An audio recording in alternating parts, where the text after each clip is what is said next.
Hey everyone, this is the HOPEcast from Hope Church RVA. I'm Rachel and I'm on the communications team here at Hope, and I'm joined today by our senior pastor, David Dwight. We are here to have a conversation about some common questions in life and faith in under 30 minutes.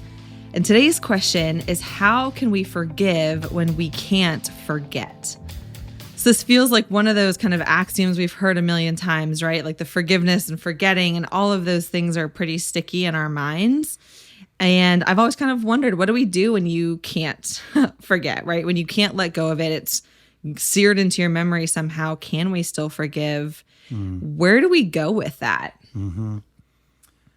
Huge question, isn't it? I was thinking about your intro. It says we talk about common questions. I'm like, yeah, some of them are big. They're common, but they're big.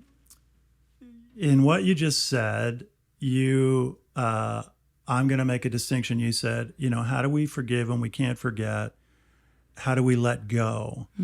Okay, so I hear that as two different things. Okay.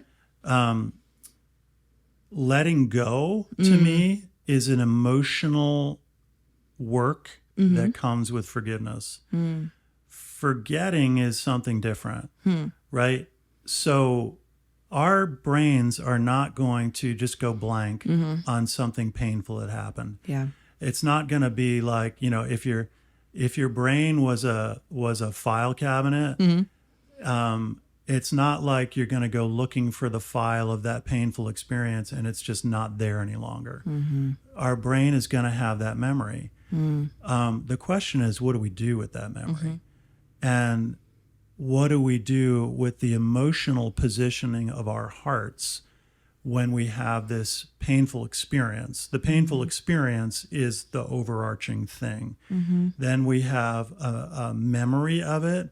Then we have emotions, feelings about it. And then a lot of times you have like residual emotions that come from that. And then you have, I'll use the word not quite accurately, but almost metaphorically, you can have almost like PTSD because the memory happened a long time ago. And for the sake of today's conversation, I'm going to stay in the range of, let's call it hard, but not brutally hard. Okay. Because brutally hard is a category of its own, the depth and the anguish of it. Sure. But like sort of the PTSD is, you hadn't thought about this memory for quite a long time, but then you see something and it brings it back. So the memory seems more or less released from your cognizance. It's not recycling by itself anymore in your mind.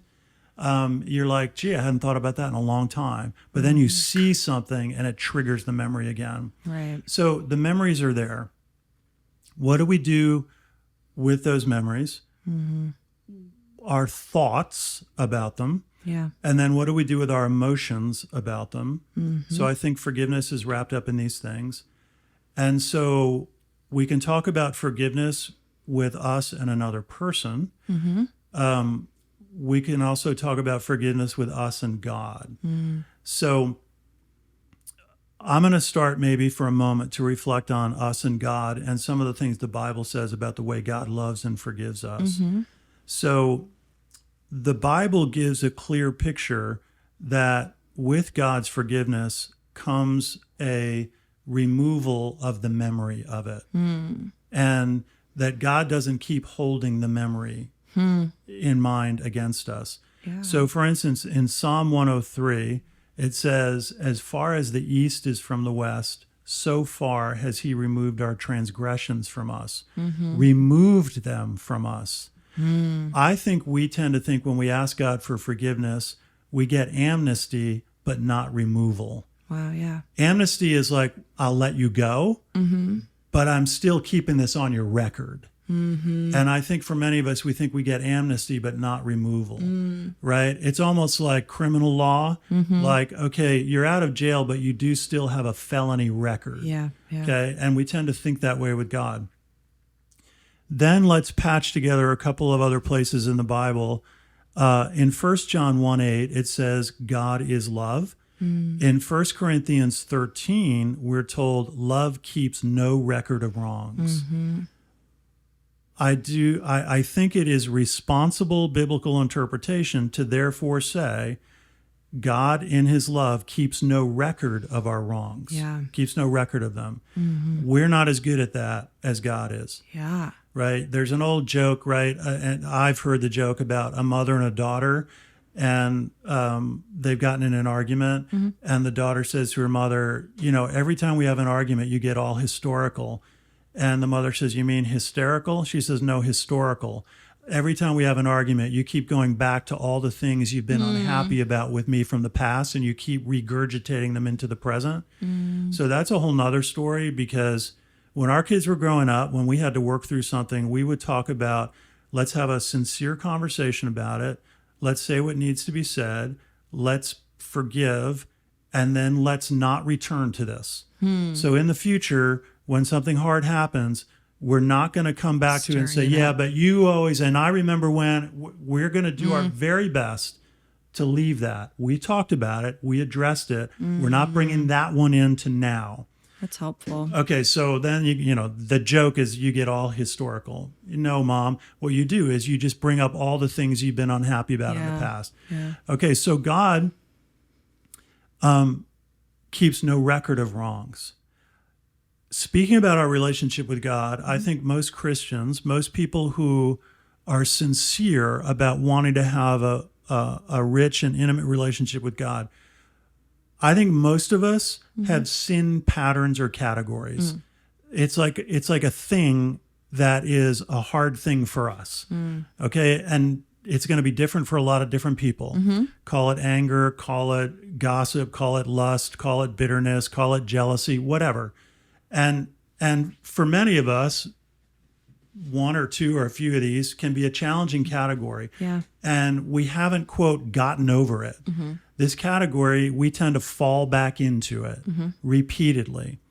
And so when we go to God and want to speak with him about it and confess it and ask for forgiveness, we have in our mind, like, here I am yet again. Same topic, same rut. And every time I do this, I feel like I want to say this will be the last time, but I know it probably won't be. And I'm going to be coming back to you again, having fallen into this same rut again. And I think the biblical viewpoint is when we have had this sincere conversation of forgiveness with God, he keeps no record of wrongs. So we can be coming back to God to confess and reconcile on this thing, same category. And it's not the third time I've done it. It's the 3,000th time I've done it. And we're feeling guilty, like, here I am again, same topic, same fault, same character shortcoming. Here I am yet again. And I think based on what we're gleaning from the scriptures, we're like, God, here I am again to talk about this. Talk about what? Talk about this failing. What failing? I'm playing with the metaphor, but for the sake of people trying to grasp the beauty of God's forgiveness. Well, here I am again to confess the same old thing. What same old thing? His forgiveness has this reach of grace where it's not like the mom who gets all historical. Oh, yeah, let me remind you how many times you failed at this. His forgiveness has this reach of grace that does remove the record. So if it was a court of law, it would be like, yes, and your record has been removed. If it was like data on a hard drive, it's like the hard drive has been wiped clean. So when we come to God and we deal with forgiveness sincerely, the record is wiped clean. So the next time is always the first time when we're coming to God for forgiveness. To me, it almost makes me emotional to think about that's the beauty, the depth, the reach, the charity of his grace and forgiveness. So God does remove it. Okay, now our word is forget. Is the word forget what we're looking for, or is the word remove? The best way we know how to grasp the idea of remove a memory is to use the word forget, as though that we had some kind of amnesia about it. Yeah. Well, what if it's not so much like this idea of amnesia, like I just can't remember it, and it's more removing it. And now we get into some of the deeper work of forgiveness. Yeah. And when we've been deeply wounded, understandably, in the woundedness, we feel pain and we feel anger. And generally speaking, it's pretty normal that we have what I'll call revenge fantasies. We want a person to pay a price for what they did to us. That's understandable. That is part of the makeup of human life and the psyche.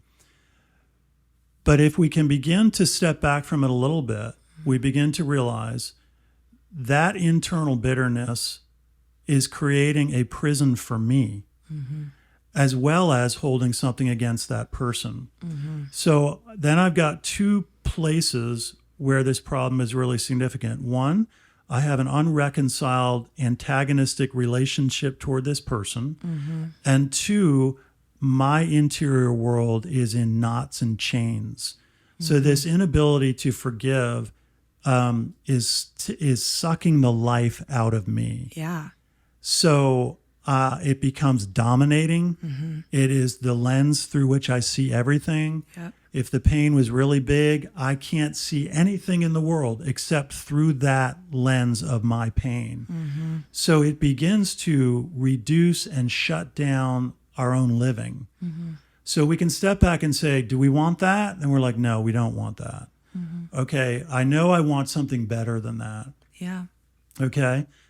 In your angry moments, do you want that? Yep. Yeah. I want revenge. I want this man or woman to pay a dear price for how they hurt me. Understandably.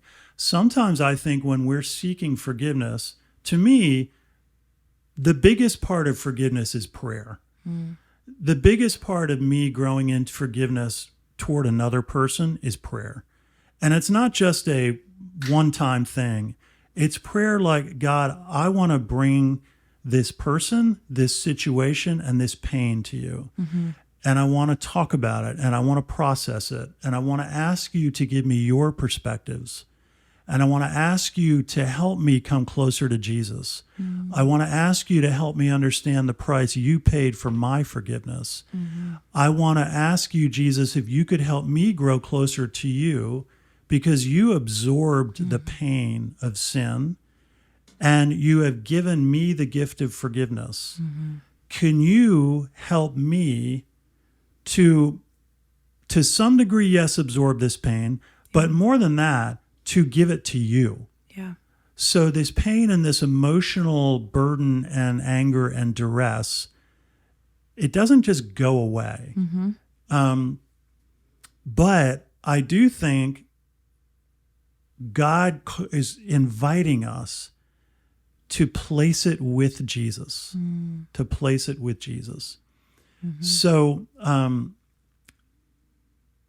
a recent situation where somebody hurt me and they may not even know it, or I feel pretty confident they weren't even thinking about it. Like they may have almost no sense that what they did was really painful for me.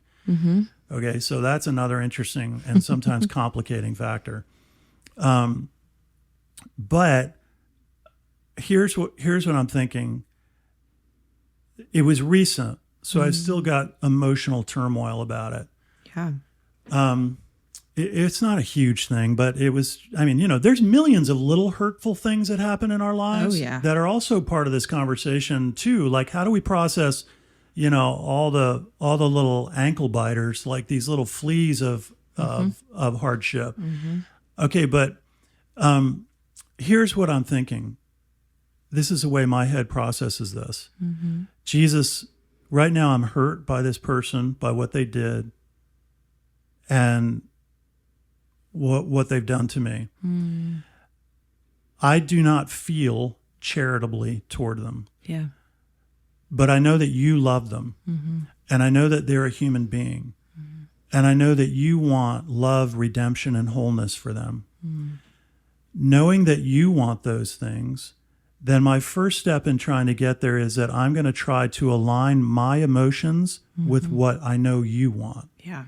So I may not be able to forgive them at the moment, but step one for me is I know that you want this for them and I love you. And if I know that you want this for them, Right. then my first step is to want what you want. Mm-hmm. Mm-hmm. Even though, you see, he's the middleman. I don't want it for them, but I know you do. Yeah. And I know that I love you, and I know that you've forgiven me this way. Mm-hmm. So step one for me is to come align myself with what you want. Right. And what Changing you've our done. own hearts. Yeah. What you've done. Mm-hmm. And in a sense then, what I'm doing is the early growth in growing to forgive the person, the early steps are aligning myself with the fact that Jesus forgives the person. Yeah. This is, pretty deep water depending on what's happened. Mm-hmm. But I'm like, Jesus, I can't forgive this person right now, but I know that you love them and can. So my first step is trying to align my heart with your heart. Yeah.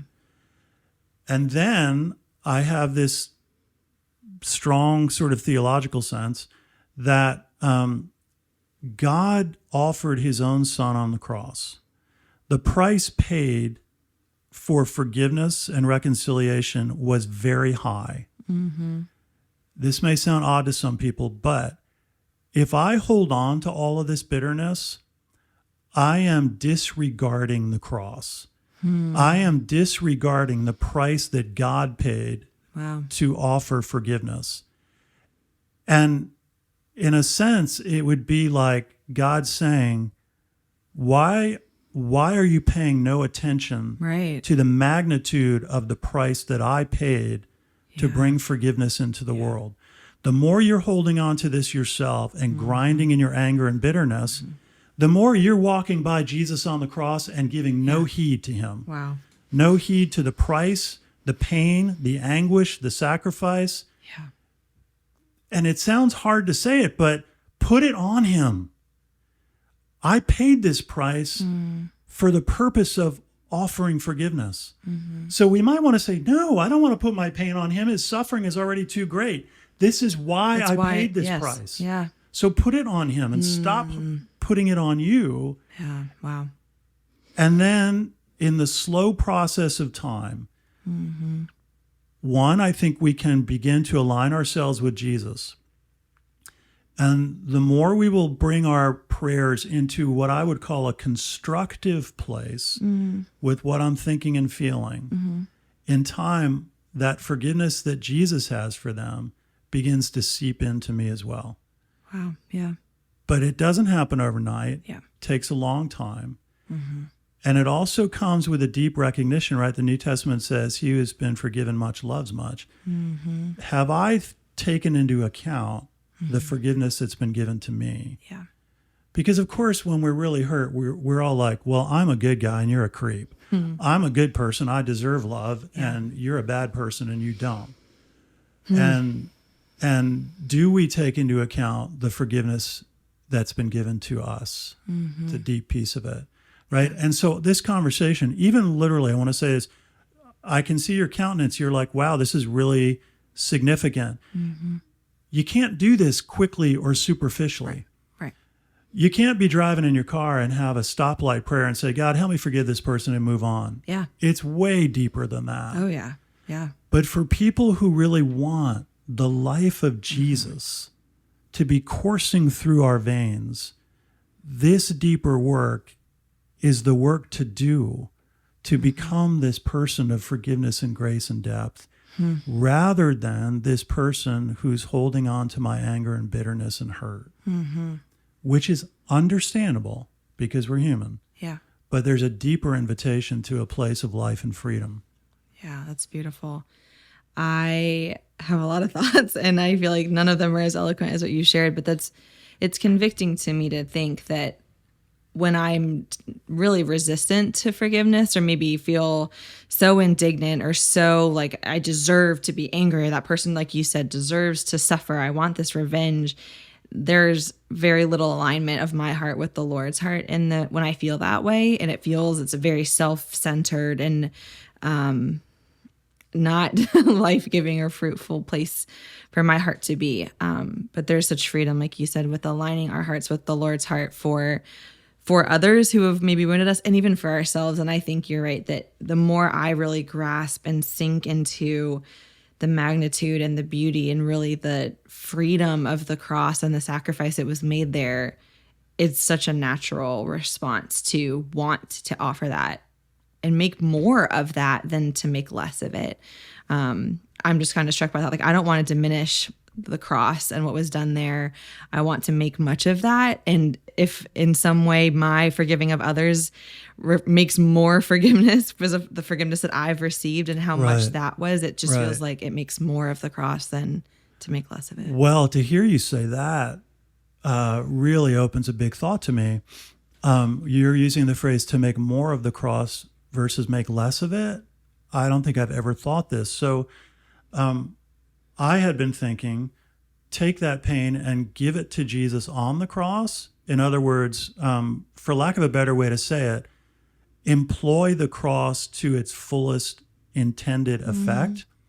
But you're even saying, but if we then do that and we grow in forgiveness, we become multipliers of what Jesus did on the cross. That's a beautiful thought.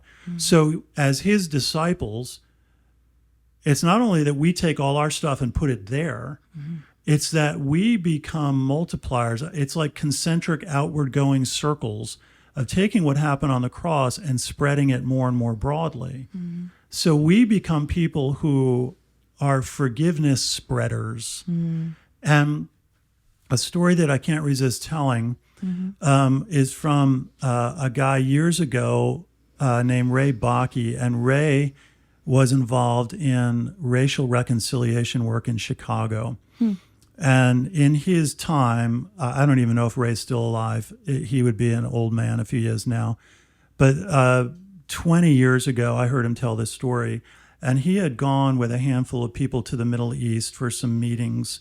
And lo and behold, they ended up having some very high-level meetings. And one of them was with the King of Jordan.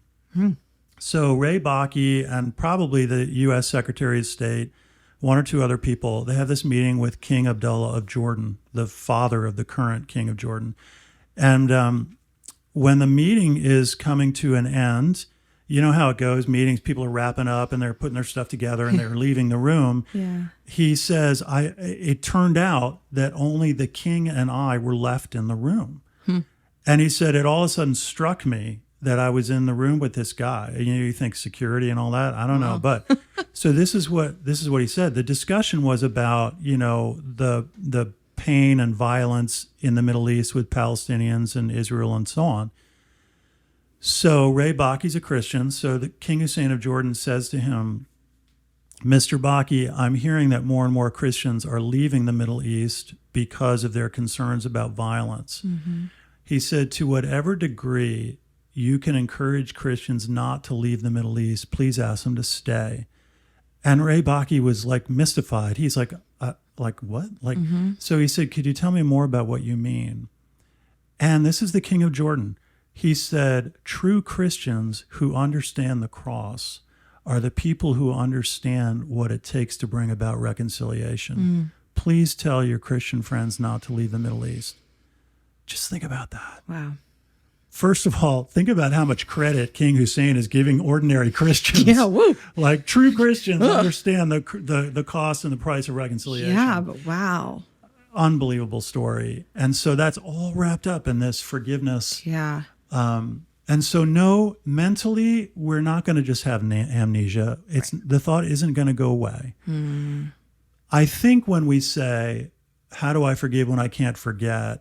We're using a phrase that's familiar. Sure. What we mean is, what do I do with everything in my memory and my emotions to try to come to a life-filled Jesus place when I have been harmed and hurt so much? Yeah.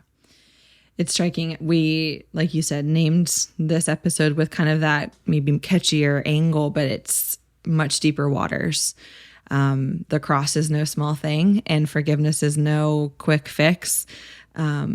but there's so much richness and freedom. Even the way that we're talking, I feel like I'm just feeling the weight of it in a really almost a beautiful way that, man, this is so much more than we often give it credit for. I think we can even just make forgiveness the thing that, just check it off the to-do list. But wow, what richness there is, and what love and life and grace and mercy and all of these beautiful things can come from this alignment of our hearts with the Lord's, with, like you said, making the most of the cross and employing it to the fullness, making that sacrifice from Jesus as magnificent and meaningful as it is, that changes it. It's a great way to say it. I love that. Thanks, everybody. Yeah, thank you all for joining us today. You can subscribe to the HOPEcast in your favorite podcast app, and maybe share this episode with a friend or somebody maybe you need to forgive or have forgiven if you've seen the fruits of that in your life and want to pass it along. We would love for you to do so.